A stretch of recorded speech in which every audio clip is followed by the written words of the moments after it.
pemirsa, kembali lagi dengan aku Lia Krimatunisa di acara Live Show. Nah, pada kesempatan kali ini aku udah kedatangan tamu, yaitu mahasiswa IAIN Pekalongan yang mana beliau ini sangat menginspirasi kita semua pastinya nih. Siapa dia? Silakan Mbak. Iya. Gimana kabarnya nih Mbak? Alhamdulillah kabar baik. Ya, jadi beliau ini adalah Mbak Ruslina namanya.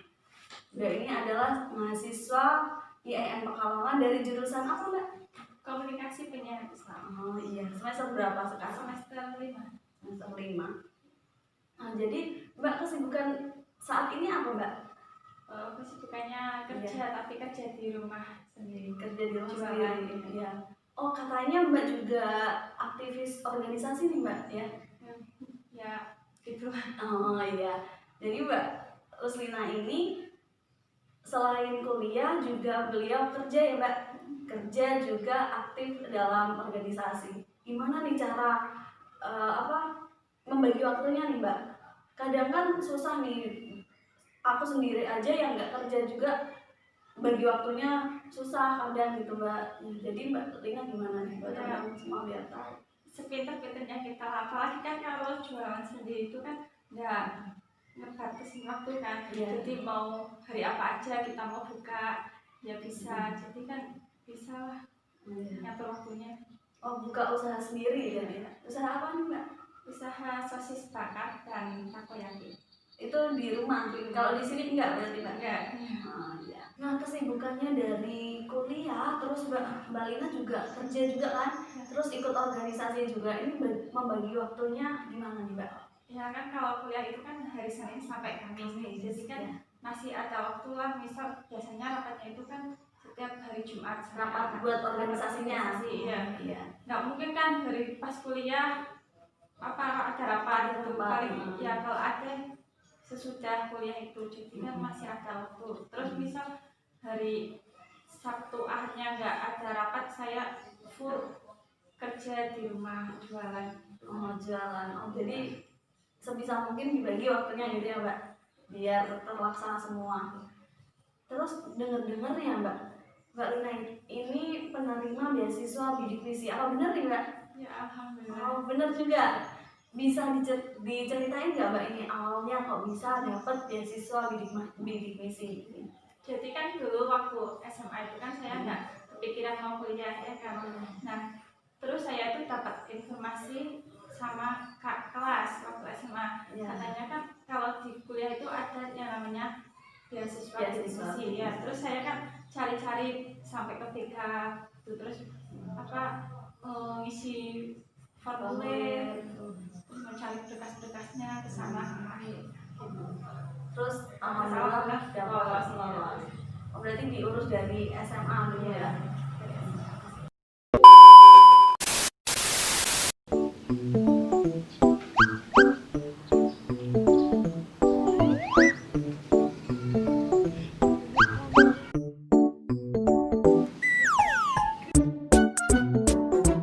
Kamu kenapa San?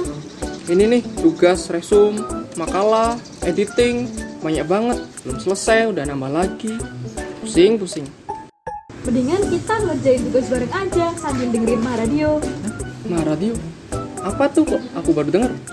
Masa sih kamu baru denger? Itu kan radio lagi kekinian banget. Masa sih? Iya, ini coba dengerin.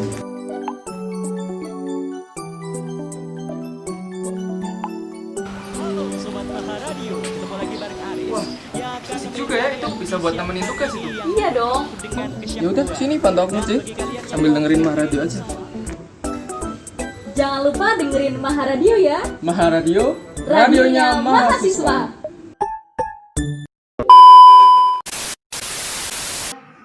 Nah, di segmen pertama tadi kita udah ngobrol tentang kuliah, dan kerja dan juga organisasi. Terus Mbak Lina udah cerita gimana cara bagi waktunya biar semuanya bisa terjalani semua ya. Terus kali ini aku mau ngobrol-ngobrol tentang organisasinya nih. Tadi Mbak Lina udah cerita juga Mbak Lina masuk organisasi ya. Boleh diceritain nggak Mbak Lina itu ikut organisasi apa aja? Kalau kamu sendiri saya ikut organisasi HMC KPI HMC KPI dan Pekalongan. Terus dengar-dengar ada divisinya lagi ya Mbak? Mbak Lina masuk yang divisi apa nih? Divisi Public Relation. Public Relation, itu yang public speaking atau yang desain grafis juga? Yang bisa gratis. Desain grafis, oh ya. Bisa diceritain nggak Mbak? Kok bisa Mbak masuk organisasi tersebut? Maksudnya kenapa Mbak, alasannya gitu? Bilang gitu. Masuk Iya. HMJ. Iya. Jadi gini kan dulu awal mulanya itu saya pas SMA kan tertarik jurusan pendidikan agama Islam. Oh iya. Namun saya itu kan sering banget nonton TV, apalagi Iya. Trans TV itu kan ada program YouTube-nya. Nah di situ kan pasti kalau TV itu kan ada kru-krunya itu kan. Iya. Nah saya itu tertarik di bagian belakang layar itu. Nah jadi kenapa saya itu pilih KPI kan saya itu pengenlah di program-program kayak gitu, apalagi di balik layar. Namun setelah itu saya pikir lagi kan di HMJ itu kan pasti banyak divisi ya, ada Iya. broadcast TV, broadcast radio, jurnalistik, public relation. Nah saya itu jadi tertarik di public relationnya itu dalam bidang desain grafis. Karena kenapa? Kalau desain grafis itu kan pasti nyangkut pautnya dengan desain yang di laptop itu kan. Iya. Jadi saya itu pengen banget nanti bisa mendesain sendiri. Nanti kalau sudah lulus kuliah apa pengen buat usaha. Ya di rumah gitu. Oh ya, jadi walaupun awalnya pengen jadi kru-kru TV Iya. gitu ya Mbak? Ya, tapi kan kalau itu Tapi masih iya. bisa belajar lagi, apalagi ada mata kuliahnya. Ada, iya. Berarti pengen lebih spesifik ke desain grafisnya gitu ya Mbak? Terus Mbak ikut organisasi apa lagi nih Mbak selain HMJ KPI ya? Kalau UKM LPTI. oh itu UKM juga. Apa itu Mbak UKM LPTI? Lembaga Pendidikan Tilawah Al-Quran, namanya. Di dalamnya itu terdiri divisi-divisi tartil dan tilawah, divisi sholawat, terus divisi hafid. Mbak masuk yang divisi apa? Kalau saya nggak masuk di divisi, tapi saya masuknya di Departemen Kominfo. Karena kan mungkin pas waktu pemilihannya itu sesuai dengan jurusan apa gimana saya. Iya, karena Mbak juga jurusan komunikasi penyiaran Islam mungkin ya Mbak? Iya. Oh iya. Terus bisa diceritain nggak Mbak? Itu juga kenapa Mbak ikut UKM itu? Karena saya itu kan pernah mondok itu kan. Nah, teman saya itu masuk di UKM itu. Nah, saya itu pengen banget mendalami yang ada di dalamnya lah, seperti tartil gitu kan, terus tafsir, apalagi saya tuh pengen belajar tafsir waktu itu, jadinya ikutlah teman. Tapi sayangnya kan waktu mondok itu kan saya nggak bawa motor. Nah jadi saya tuh menunda, nggak ikut dulu. Terus setelah saya udah nggak mondok itu kan saya kan laju gitu sih, bawa motor sendiri. Akhirnya saya ikut LPTI. Oh iya. Oh iya. Terus ada organisasi lain selain HMJ KPI terus sama UKM LPTI ada lagi ya Mbak? Ada lagi, oh banyak sekali Mbak. Mbak Lina ikut organisasi banyak ya ternyata. Kalau untuk pengalaman, karena kan kuliah kalau nggak ada pengalamannya itu kayak nggak enak gitu sih, Iya, kayak ada rasanya nggak ada ya. rasanya. Iya, hambar. Iya benar. Ikut apa lagi nih Mbak? IKMAP, Ikatan Mahasiswa Bidik Misi ya, di dalamnya itu mahasiswa Bidik misi semua. Kalau nggak dapat bidik misi nggak boleh ikut kan Mbak? ya paling ikut acaranya Boleh. bisa ada acara kan Iya. biasanya di IKMAP itu sendiri ada acara kayak IKMAP Fair, itu acara kayak ulang tahunnya gitu. Iya. Ikut itu juga Mbak.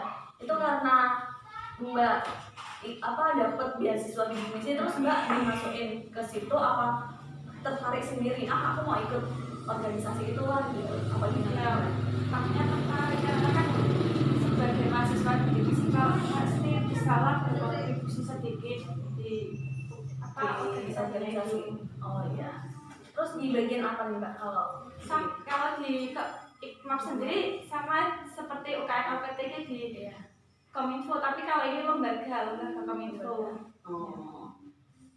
Terus ya jadi masuk aja gitu ya. Berarti ada UKM yang ada 3 organisasi yang Mbak ikutin ya.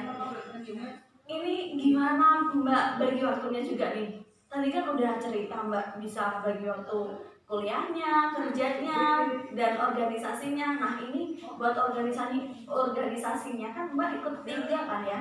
Terus Mbak kuliah juga, apa nggak susah nih Mbak? Kerja juga, susah apa enggak? Ya aslinya susah, tapi pinter-pinternya kita lah mengatur waktunya itu. Misal kalau di UKM sama HMJ ada rapatnya itu kadang di apa ya duluan dulu nanti pindah harian ya. Oh berarti padat terus ya Mbak jadwalnya. Terus Mbak ini di 3 organisasi aktif semua ya? Aktif semua. Oh ya, berarti hebat sekali ya. Jadi walaupun Mbak sibuk kerja, sibuk kuliah, Mbak juga bisa ikut 3 organisasi sekaligus loh. Ini maksudnya bukan cuma 1 organisasi doang. Jadi Mbak bisa bagi di ketiganya itu.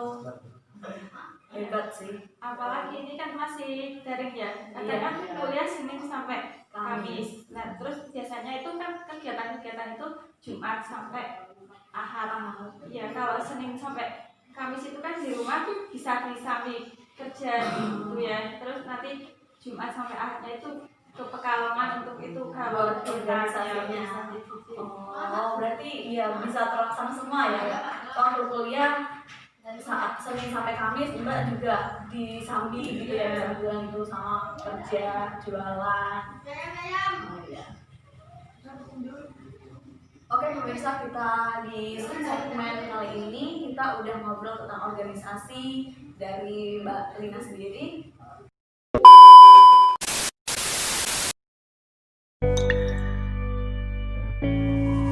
Di manakah lestarinya bumi ini? Lihatlah sampah di mana-mana, kotor, rusak, tercemar. Apa yang telah terjadi?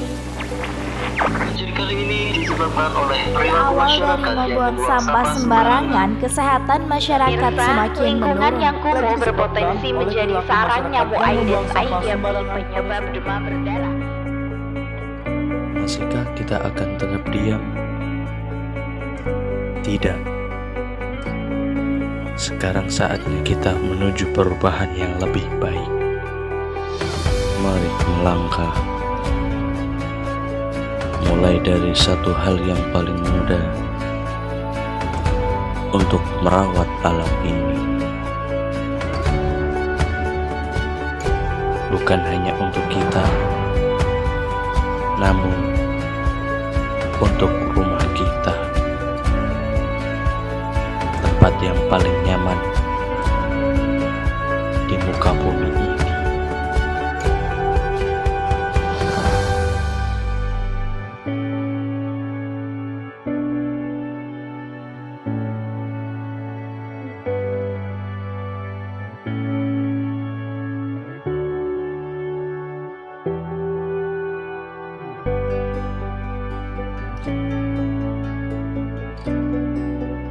Alam ada untuk kita, dan kita ada untuk menjaganya sebagai rumah kita.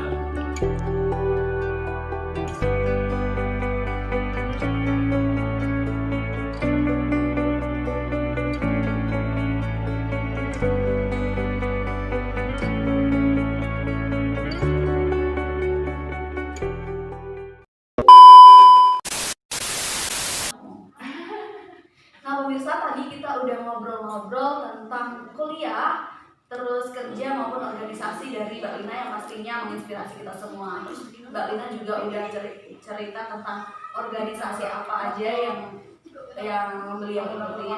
Nah kali ini aku mau tanya nih Mbak Lina, siapa tokoh yang menginspirasi Mbak Lina yang bisa menjadi Mbak Lina seperti sekarang? Siapa nih yang menginspirasi Mbak?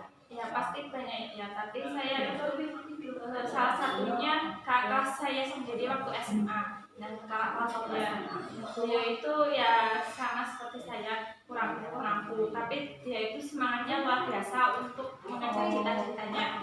Apalagi waktu pas SMA itu setelah istirahat pasti dia misal ada sampah kaleng atau apa itu diambilin, mungkin dikumpulin terus dijual gitu ya. Berarti kalau waktu kosong, jam kosong ambilin sampah-sampah nanti buat dijual gitu ya Mbak?